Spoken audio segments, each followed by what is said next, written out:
નમસ્કાર, હું છું પ્રિયા અને તમે જોઈ રહ્યા છો જનતા કી જાણકારી ન્યૂઝ। નજર કરીએ આજના સમાચાર ઉપર। ડીસાના બાઈવાડા ગામે તળાવમાંથી યુવકની રહસ્યમયી લાશ મળતા ચકચાર। ડીસા તાલુકાના બાઈવાડા ગામે આવેલા તળાવમાંથી એક યુવકની લાશ મળી આવતા સમગ્ર પંથકમાં ભારે ચકચાર મચી જવા પામી છે। આ અકસ્માત છે કે પછી કોઈ અનિચ્છનીય બનાવ, તે દિશામાં ડીસા રૂરલ પોલીસે તાત્કાલિક કાર્યવાહી હાથ ધરીને મૃતદેહને બહાર કઢાવી પીએમ અર્થે મોકલી આપ્યો છે અને આ સમગ્ર મામલે ઊંડી તપાસ શરૂ કરી છે।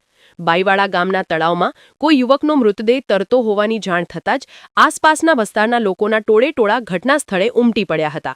તળાવમાં લાશ મળી આવવાની આ ઘટનાથી લોકોમાં અનેક તર્ક વિતર્ક સર્જાયા હતા અને કુદરતી રીતે ડૂબી જવાથી મૃત્યુ થયું છે કે અન્ય કોઈ કારણ જવાબદાર છે તે અંગે અનેક અટકળો વહેતી થઈ હતી।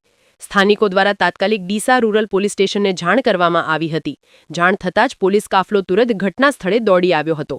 પોલીસે કાયદેસરની કાર્યવાહી કરીને મૃતક યુવકની લાશને તળાવમાંથી બહાર કઢાવી હતી। પોલીસે મૃતદેહનો કબજો મેળવીને પોસ્ટમોર્ટમ પીએમ અર્થે નજીકની સરકારી હોસ્પિટલમાં મોકલી આપ્યો છે, જેનાથી મૃત્યુનું ચોક્કસ કારણ જાણી શકાય। આ સાથે પોલીસે મૃતકની ઓળખ મેળવવાની કામગીરી પણ યુદ્ધના ધોરણે શરૂ કરી છે। ડીસા રૂરલ પોલીસે આ સમગ્ર મામલે ઊંડી તપાસ હાથ ધરી છે અને યુવકના મૃત્યુ પાછળનું સાચું કારણ શું છે તે જાણવા માટે તમામ પાસાઓની ચકાસણી કરી રહી છે।